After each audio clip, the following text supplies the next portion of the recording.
nimelt rahateemadel, mitu raamatut, väga häid lugusid, et Raivo Hein oli nõus tulema ja rääkima teile oma arusaama, mida te tegelikult siis müüte. Raivo, palun. Lubatud. Mul on alati meeldib, kui ma käin sellistel üritustel ja alles eelmine nädal vist ma olin ühel sinu konverentsil, kus meie Eesti inimesed istuvad kõik nii tõsiselt siin ja vaikivad ja põrnitsevad ja teeks midagi lahedat algatuseks. Mul oleks vaja ühte vabatahtlikut.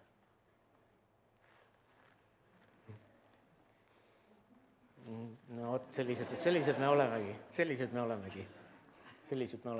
Nii et tule sina.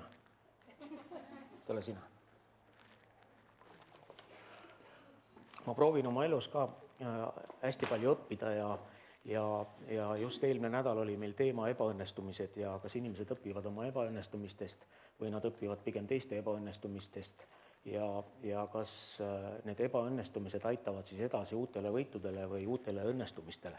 Ja sellepärast mul on siin üks kaamera üleval, kus ma filmin lihtsalt oma esinemist, et hiljem seda vaadata ja enda jaoks analüüsida veidikene. Aga siin on mikrofon, seal on kaamera ja seal on rekorder. Et hiljem panna heli ja pilt sünkrooni on vaja teha üks plaks, nagu tehakse filmides klõpsutiga. Klõps. Nii, nüüd sinu ülesanne on see, et sa nagu tuled siit külle pealt siia ette, paned käed nii ja ütled, kaader läks. Tule praegu siitpoolt. Või? Kaader läks. Tubli, aitäh. Nüüd me saame heli ja pildi ilusti sünkrooni, aga enne seda te võite ennast ühe korra veel ringutada, teeme ühe selfika ka. Tõuske kõik püsti ja lükake käed üles. Noh. Jee! No kuidagi tuli.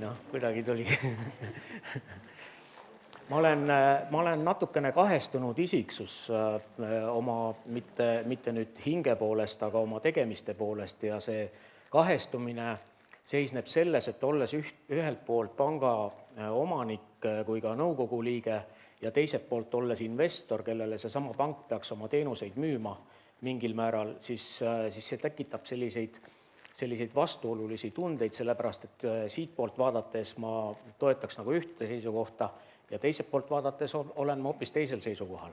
Nii et ma proovin kuidagi neid seisukohti teile jagada, mis sinna vahele peaks jääma ja kuidas te peaksite müüma ja kuidas pank peaks seda vaatama, kuidas kindlustus peaks seda poolt vaatama ja kuidas tegelikult investorid seda näevad. Või siis need inimesed, kes teile selliseid müüke või kellele te oma müüke ja teenuseid pakute. Ja selles mõttes olen ma Airaga nagu ühte meelt, et see Facebooki tasuta laikimiste hulk tähendab seda, et tegelikult need laikid ei ole ju suurt mitte midagi väärteks. On ju niimoodi. Et me teeme siin selfie ja nüüd ma panen pärast selle Facebooki üles ja saan 300 laiki ja kui mõnus. Aga mida see maksab? Mitte midagi. On ju? Et meil on vaja süüa neid laike, eks. Need on nii magusad, me nii tahame neid kõik saada, eks. Ja siis, kui sünnipäeval mul vana sõber, keda ma ei ole tükk aega näinud või tegelikult ma näengi ainult korra aastas helistab mulle ja soovib mulle sünnipäeva õnne, siis sellel on kaal, eks. Ja seetõttu on sul täiesti õige lähenemine sellele, et inimesed vajavad mõnikord natukene personaalsemat lähenemist. Minu üks hiljutine ebameeldiv kogemus oli see, kui EMT ehk siis nüüdne Telia helistas mulle ja ütles, et kuna mu ettevõtmised ma olen eraldunud oma nii-öelda vanadest ettevõtmistest läbi nende müükide, siis enam mul nagu personaalset kliendihaldurit ei ole pärast seda, kui ma olen seal 20 aastat klient olnud, eks. Ja ma küsisin, et aga mis see kriteerium siis peaks olema, et ma saaksin, et tõesti on jõle hea, kui on midagi kiiresti vaja, sa tead, kellele sa helistad. Ütles, et teil peab mingi ettevõtmine taga olema. Ma ütlesin, et mul on ettevõtte, ma olen üksinda seal tegelane, bilansi maht on, ma ei tea, 15 miljonit, eks, et kas sellest nagu ei piisaks või? No ei piisa, eks. No hea küll, kellega ma edaspidi suhtlen? Suhelge info@telia.ee. No võt, ja seda ma nüüd teengi, kui mul on midagi vaja. Ja loomulikult ma ei jookse kohe nagu oma teenusepakkujat vahetama ja see ei ole nii kriitiline, aga see jätab halva mulje või halva tunde sulle sisse. Et kui sa oled kunagi saanud pikalt päris head teenindust, siis öeldakse, et sa enam ei kõlba. Ja mitte ei kõlba inimese tõttu, vaid ei kõlba selle tõttu, et sul mingi kriteeriumi anna välja. Nii et helistage oma klientidele ja küsige lihtsalt, kuidas teil läheb. See on mõnikord lahe, mõnikord on see tüütu, eks, et sulle keegi helistab ja küsib, et mis värk on. Sul ei ole aegagi rääkida ja sul on teised tegemised, aga see on hea lähenemisviis. Kuidas teie nüüd oma müüke teete? Ma saan aru, et te olete pankades siin ja kindlustusfirmadest või kindlustusfirmadest, mis kuuluvad pankadele, on vist niimoodi see lugu, enam-vähem. Ja teie igapäevane töö on siis nagu teha mingeid müüke, helistada kellelegi, pakkuda igasuguseid mõnusaid teenuseid ja teiselt pool siis klient ütleb, kas talle sobib see või ei sobi. No ma ütlesingi, et kindlustusfirmad, pangad ja pankadele kuuluvad kindlustusfirmad. Kolm nii-öelda erinevat kategooriat mainisin omast arust ära. Nüüd ma mõtlen, et kui keegi helistab mulle ja üritab mulle müüa kindlustust, siis ma olen hästi eriline klient. Ja nüüd ma olengi nagu praegult ühes rollis siinpool, et mulle helistatakse. Ja näiteks üritab müüa mulle mingit, ma ei tea, majakindlustust, eks, kodukindlustust. Ja siis ma mõtlen, et kurat, et ma olen ju ratsionaalne inimene, ma olen pragmaatik. Mille peale kindlustusfirmad mängivad oma edus? Nad mängivad tõenäosusteooria peale. See tähendab seda, et sinuga mitte kunagi mitte midagi ei juhtu, aga maksa selle eest mulle, eks. See on nende põhiline argument, ehk siis matemaatika nende äri taga.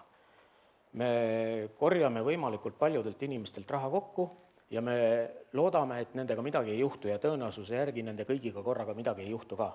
Ja isegi kui ühega juhtub natukene rohkem, siis teiste makstud preemiad katavad selle ühe õnnetuse ära. Aga nüüd mina vastan ka vastu, aga teeme nii. Ma mängin ka tõenäosusteooria peale. Ma olen nõus, et minuga tõesti midagi ei juhtu. Aga miks ma peaks teile raha maksma?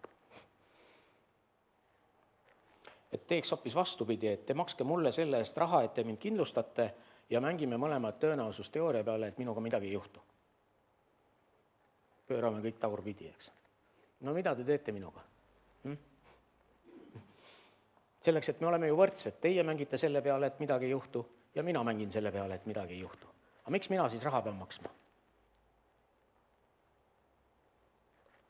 Ma jätaks selle teile selliseks mõtlemisülesandeks, et kuidas sellise kliendiga toime tulla ja kuidas selline probleem lahendada ja kas sellel probleemil on üldse lahendust või kas annab müüa, et see võib-olla tundub umbes samasugune teema olevat, et kuidas müüa peduiinile, kes elab Sahara kõrbes, liiva või siis Eskimoole jääd, eks. See on umbes samasugune teema ja võib-olla see juba läheb sellistele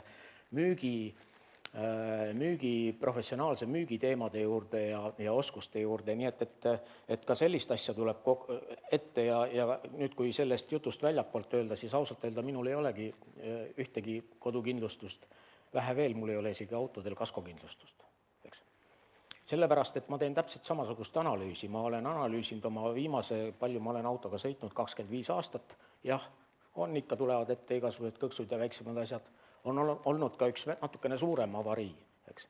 Aga kui ma löön kõik need summad kokku, mida ma oleks pidanud selle aja jooksul kindlustusele maksma ja võrdlen sellega, mis mul läks nende kõksude ja kõige muude likvideerimiseks, siis ma olen ikka sügavas kasumis.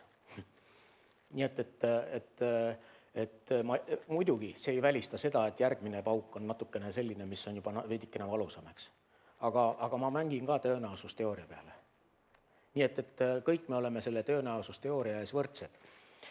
Kui te inimesele müüte, siis teie põhiline argument on see, et te pakute mingit kindlust või te pakute mingit teenust, et ma investeerin su raha ja anname sulle tootlust ja nii edasi, et te siiski suhteliselt otseselt lähete sellele teemale peale.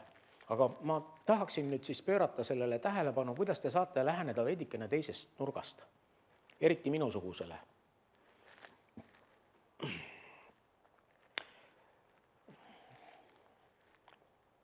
rikkus on selline mõnus asi.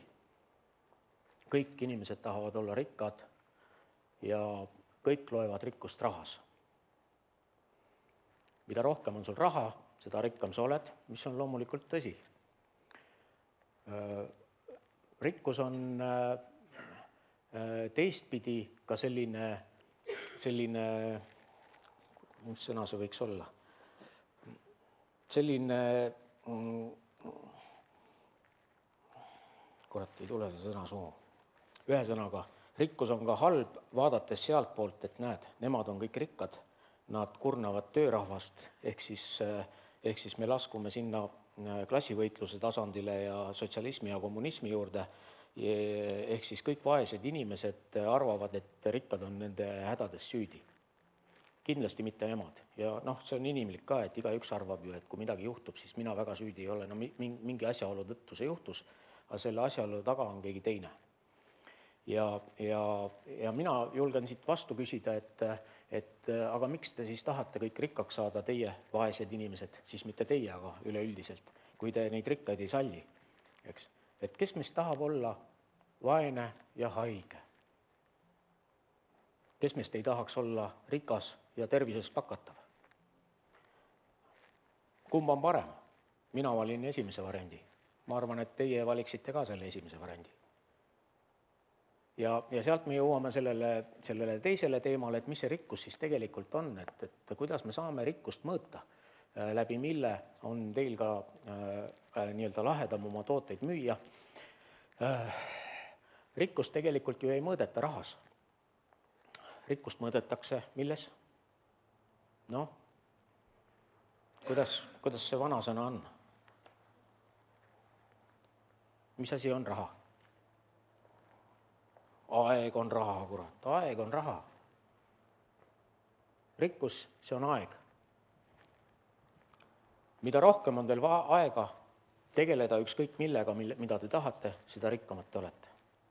Ehk mida te müüte aega inimestele. Aga ajaga on see vilets lugu, et aeg on mõnusalt piiritletud, et siin kohas sa sündisid ja täpselt selles kohas on minek. Nii et nii palju on teil vahet. Ja ma just eile mõtlesin selle peale, kui ma hakkasin kell 9 Londonis Tallinna poole tulema ja lennud järk või üks lend canceldati ära, anti mulle uus lend, siis ma pidin 2 tundi taksoga sõitma teise lennujaama, siis tuli välja, et see lend on ka canceldatud, siis nad tahtsid mind saata veel 3. mille peale ma ütlesin, et ma hea küll, et ma lähen parem, olen öö veel siin, siis ma ei oleks teile täna siia tulnud, aga siiski nad suutsid õhtuks läbi Brüsseli mind kuidagi kella 9 öösel koju saata. Ja eilne terve päev möödus mul Heathrow lennujaamas ja taksoga sõites London City lennujaama vahet. Veetsin mõnusa päeva. Aga see on täpselt minu kõige suurem varandus ju. Ja ma kulutasin selle varanduse, olles lennujaamades, olles teistpidi jälle positiivne inimene, siis lennujaamas on ka mõnikord hea olla, seal saab palju teha, ma lugesin 1 raamatu 2 korda läbi. See oli väga hea raamat. Siis ma joonistasin mõned storyboardid oma ühe uue filmiprojekti jaoks ja siis kuulasin muusikat, mulle anti 10-naelane tšekk kompensatsiooniks, sellest ostsin 2 õlut ja siis oli päris lahe olla õhtuks. Nii et, aga teistpidi loomulikult ma oleks selle aja kulutanud millegi muu peale, ükskõik mille peale, kas või teinud lõunauinakut kodus, eks, või niitnud muru, eks. See tähendab seda, et te peate nagu müüma aega, mitte seda, et te räägite inimesele rahast ja lubate talle rikkuseid kokku, te müüte aega, te pakute aega. Ja selline praktiline näide on selline, et kuidas rikkust siis ajas mõõta. Ehk siis rikkuse ühik ei ole mitte raha, vaid rikkuse ühik on aeg. Kui rikas sa oled? Ajaliselt.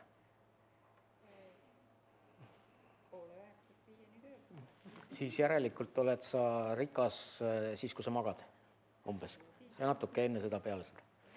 Tegelikult me ju tahame olla rikkad ajaliselt niimoodi, et me võime seda kõike endale lubada ilma, et meie vastikud väiksed arved ei jääks maksmata või toit ei jääks ostmata või lapsed koolitamata.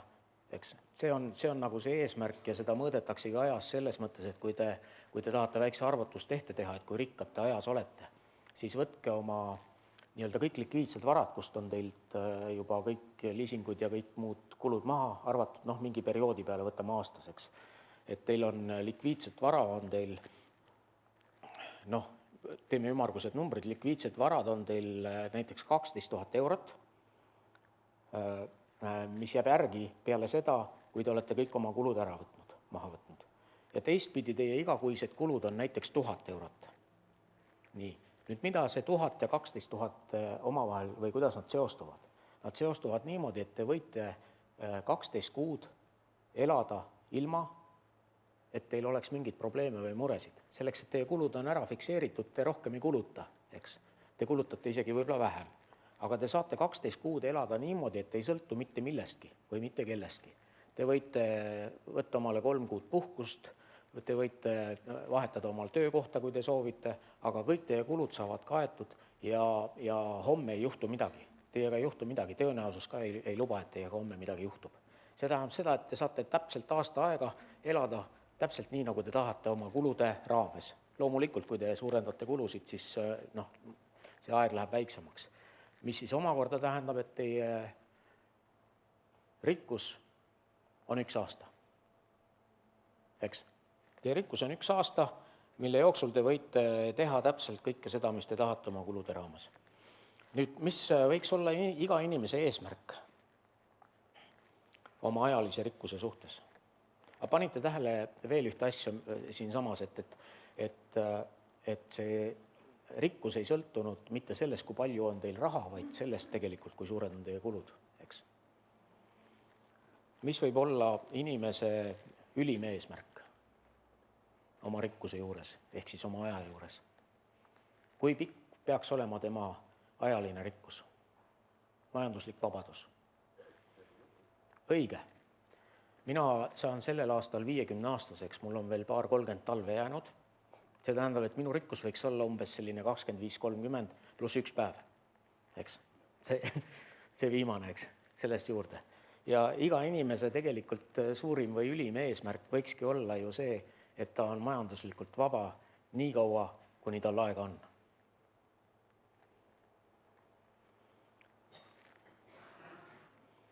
Selline eetiline küsimus jääb viimasel päeval, et kas surra 1 000 000 pangakontol või olles 1 000 000 võlgu.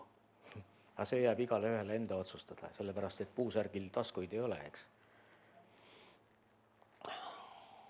Kuidas inimesed jõuavad sinna ajalise rikkuse juurde niimoodi, et nad saaksid seda iga aastaga suurendada ja jõuda lõpuks nii kaugele, et nad on tõesti majanduslikult ja ajaliselt vabad. Aga kas see asi üldse või kas see on üldse võimalik? Mis te arvate, kas see on võimalik üldse niimoodi tavalisel inimesel oma elu seada, et ta on elu lõpuni majanduslikult vaba? Loomulikult, kui ta alustab oma teekonda lapsepõlves, siis ta ei ole, aga millalgi ta peaks jõudma sinna. Kas te arvate, et on selline asi võimalik? Jaa, loomulikult on ja seda enam veel, et teie abiga, kui te selliseid teenuseid inimesele pakute, et see asi on võimalik. Üks hea näide seisab teie ees, kes täpselt sellist elu elabki. Ja kes on algusest peale, ilma et teda on keegi õpetanud, oma peas kuidagi suutnud selle asja sättida niimoodi, et see eesmärk on niimoodi, et ma ei sõltu mitte kellestki. Ja ma usun, et ma ei ole täpselt kokku löönud, kui majanduslikult vaba ma olen, aga ma arvan, et umbes 150 aastat ja see iga aastaga suureneb. See tähendab seda, et tegelikult need 30 talve, mis on jäänud, need ma elan rahulikult kuidagi ära, aga siis kõik, mis üle jääb, see nii-öelda part, kes muneb mune, see aina kasvab või ta muneb aina rohkem mune, nii et ka pärijad, kui nad on targad inimesed või haritud inimesed, saavad sellest osa, kui ma ei vali seda teist teed, mis ma algul ütlesin siin. Selle jõudmiseni on väga erinevad teed, aga kõige esimene või mitte esimene, vaid tegelikult see põhiline tee on see, et kõik algab säästmisest ja kõik algab edasi peale säästmist investeerimisest. Nii et kuidas hakata säästma oma igakuiste sissetulekute kõrvalt, raha, mida te saate edasi investeerida, mis hakkab tootma teile passiivset tulu, mis tagab teile tulevikus ajalise vabaduse, majandusliku vabaduse, ajalise rikkuse. Ja see on see, mida mina olen ajanud siin viimased aastad koos Jaak Roosaarega ja just sellest seisukohast, et tegelikult koolis ei ole meile kunagi õpetatud seda. Kes on Vene aja laps, see teab väga hästi, et sellel ajal räägiti teaduslikust kommunismist ja tänasel päeval võime tõdeda, et kõik majandusõpetajad on sellised minuvanused inimesed, naisterahvad eriti just, kes ei ole kunagi kuulnud investeerimisest, nad ei tea isegi, mis on aktsia või kuidas aktsiaid osta saab või mille jaoks neid üldse ostetakse, eks. Ja seda sellepärast, et neid ei ole keegi õpetanud seda. Nendel koolis ei õpetatud seda ja nende õpetajaid ei õpetanud mitte keegi. Ja meie vanemad ei õpetanud meile, sellepärast, et neil ei olnud keegi õpetanud. Aga mille tõttu tekivad peredest tülid? Pereinimesed. Jah, mitte Pythagorase teoreemi pärast või mitte selle pärast, millal oli Ümera lahing, mis on väga tähtsad teadmised, eriti just matemaatika pool. Loomulikult ilma matemaatikate investeerimises on nagu jant, eks. Aga tekivad ikkagi rahast küsimused ja see on niivõrd tähtis asi, mille peale miskipärast inimesed ei mõtle. Et see on nagu selline loomulik elu, et ma saan palka, ma kulutan ära, ma saan palka, ma kulutan ära, ma saan palka, ostan vidinaid, ma saan palka, lähen reisima, ma saan palka, teen seda, toda, eks. Vahepeal on raha otsas, siis tülitseme natuke, saame jälle natuke raha, siis jälle kõik kordub, eks. Ja mitte keegi ei mõtle seda, kurat, ma ei taha ju sellist elu elada. Ma tahan elada niimoodi, et ma ei peaks stressama nagu selle asja pärast. Ma ei kuulnud.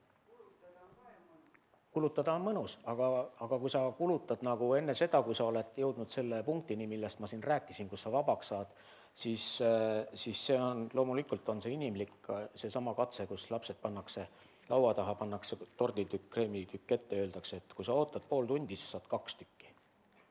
Aga kui sa tahad, sa võid selle kohe ära süüa ja suurem osa lapsi loomulikult sööb ära. Osad nutavad, osad pingutavad ja ootavad ja saavad teise veel. Need lapsed on sellised, kes suudavad tulevikus seda sama kulutamist ehk seda mõnu natukene edasi lükata, et hiljem teha seda kogu aeg. Praegult on niimoodi, et lotovõitja võidab 500 000, mis ta teeb, ostab maja, ostab uue auto, läheb reisima, mõni annab natuke lastele, okei, eks. Eks. Ja siis auto tahab bensiini, maja tahab kütmist, eks, ongi läbi kõik kogu lugu, aasta pärast samas kohas, eks. Et see on kõige tavalisem lotovõitja käitumine nii meil Eestis kui ka maailmas, et kui te jälle loete järjekordselt, et keegi võitis raha, siis mõelge selle peale, et aasta pärast on ta umbes samal kohal, kus ta oli eile. Sellepärast, et mitte keegi ei ole neid õpetanud, eks. Ja mina teeksin nii, et ma investeeriks selle raha ja hiljem käiksin iga aasta reisil või kogu aeg reisil või kolikski reisile üldse, eks. Või ostaks iga aasta uue auto, kui ma tahan, või ehitaks üle 3 aasta maale 2 maja, kui ma tahan, eks. Ole hea. Tähendab, praktikas on väga palju, vähemalt minu klientide hulgas, et noored inimesed ütlevad, milleks ma pean säästma, ma tahan täna ja just praegu elada. Ei ole vaja 60-70 aastasele. Ja väga tihti on selline vastu nagu ja. Et milleks ma tahan täna elada, autot omada, maja omada, milleks ma pean investeerima. Jah, aga mille eest sa autot ja maja omandad? Väga huvitav alles teada. Aga siit tekibki küsimus Eestis meie palkade juures ja et kui inimesed tulevad ots otsaga kokku, millest investeerida, et ei oldagi investeerida. Algus oli siin ilus pilt sellest, kuidas räägitakse jagamismajandusest ja ühisrahastustest ja minu tütar näiteks iga nädal kannab 5 eurot Pandorasse ja praegu on tema portfell juba üle 5000 euro 2-3 aastaga, millest umbes 30% on kasumit, eks. Ja kui ta alustas 15-aastaselt, kui ta jõuab 30-ni, siis on see portfell umbes 200 000. Ja kui ta jõuab 50-ni, on see üle 1 miljoni kõvasti, eks. Et see on kõige viletsam argument üldse nende inimeste poolelt, et mul ei ole ju raha, mida investeerida. Sa võid alustada 5 euroga, ta ütleb, et mul ei jää 5 eurot ka üle. Aga ära osta siis kohvi omale töö juures. Jäta see õlu õhtul ostmata. Lõpeta üldse suitsetamine ära. Aga ei saa, ma tahan ju praegu elada, ma tahan suitsu teha peale sauna õltsi, eks natuke. Jõle mõnus on olla. see ongi seesama edasi lükatud mõnu, eks, ja ma ei räägi mitte selleks, et sa lükkad seda mõnu edasi selleks, et 60-aastaselt seda kõike teha, mis on ka muide väga lahe, vaid sellest, et kui sa oled, alustad elu täiskasvanuna, siis 30-selt, 40-selt suudad sa oma väga läbimõeldud käitumisega jõuda juba sinna, kus sa võid omale hakata lubama kõiki neid asju ja mitte ainult ühe korra, et ma tahan täna ainult elada, vaid sa eladki iga päev, eks, eladki iga päev. Noh, mina ei tea, minu viimased 3 kuud on ainult reisimisele läinud ja mitte seda, et ma teen tööd, vaid ma lihtsalt käin reisimas, noh. Raivo, me lähme kohe küsimuste juurde, kas on midagi veel olulist, mida sa tahad lõpetuseks Ma öelda? lõpetuseks ütlengi, et proovige müüa inimestele aega. Mitte ärge küsige nendelt raha, aga pakkuge neile vastu aega. See on see nii-öelda inverted thinking. Inglise keeles üks kuulus filosoof, kelle nime ma praegu täpselt ei mäleta, ütles, et always invert, alati pööra ümber. Nii nagu me pöörasime algul tõenäosusteooria ümber kindlustuse puhul või ükskõik mida muud, alati pöörake ümber. Te ei küsi talt raha, vaid te pakute talle aega. Ja kui ta tahab aega, siis ta on nõus selles ka raha maksma. Mina olen, Raivo, sinuga täiesti nõus ja võib-olla küsijale ka veel kommentaariks, et vaat siin ongi hästi oluline öelda sellele noorele inimesele, mida ta tegelikult saab. Ta saab vabaduse. Ja kui nüüd, ja panna nüüd kaalukausile laenuorjus või asjade orjus või vabadus, võib ka tema valik muutuda. Kui enne oli kulutan või säästan, siis ma valin pigem kulutamise, aga kui sa pakud talle vabaduse või orjuse, siis ta valib pigem vabaduse. Et see on ka väga selge, miks mulle Raivo valem väga meeldib, et me ei müü mitte investeeringut, tootlust, pensionifonde, vaid me müüme tegelikult aega. Endale aega, vabadust. Et see on hästi lahe. Aga nii, küsimused? Küsige julgelt. Meie eesmärk on müüa raha ja me peame selle nii-öelda inimese vabadus ära võtma. Jah, aga kõike saab teha, nagu ma ütlesin, always invert, eks. Pööra alati asjad ümber. Et see, et inimesed on asjade orjad, tee niimoodi, et asjad on inimeste orjad. Eks. Ja tegelikult sa teed täpselt sama asja, aga sa oled pööranud vaatenurga hoopis siia kohta, eks.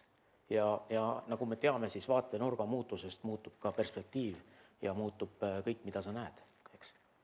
See, kui inimene teeb oma tööd hästi ja te müüte oma toodet, ehk siis te pakute inimesele aega ja pakute seda hästi, siis selle tulemuseks on alati jääkprodukt ja selle jääkprodukti nimi on raha. Kui te teete midagi hästi, siis inimesed on nõus selle eest maksma. Ma küsin kohe vastu, et ma saan aru, et tegemist on liisinguga, ma pakun, võib-olla nii, eks. Aga miks te üldse siin olete praegu? Sellepärast, et kui nüüd Raivo teooria paika peaks, siis teil peaks olema tohutult palju neid kliente, või mitte Raivo teooria, vaid siit kõlanud, et kõik tahavad kulutada, eks ju, kõik tahavad kohe asju saada. Teil peaks olema tohutu hulk kliente ukse taga, on või? Meil on klient küll, aga nad ei taha palju maksta. No ma võin lubada, et järgmine ettekanne räägib unistustest ja seal on juba üht-teist äkki siis nagu teie jaoks ka. Et Raivo ettekanne keskendus eelkõige siis sellele ajamüümisele. Jah. Kas on veel kellelgi küsimusi enne, kui ma lõpetan? Jah, palun.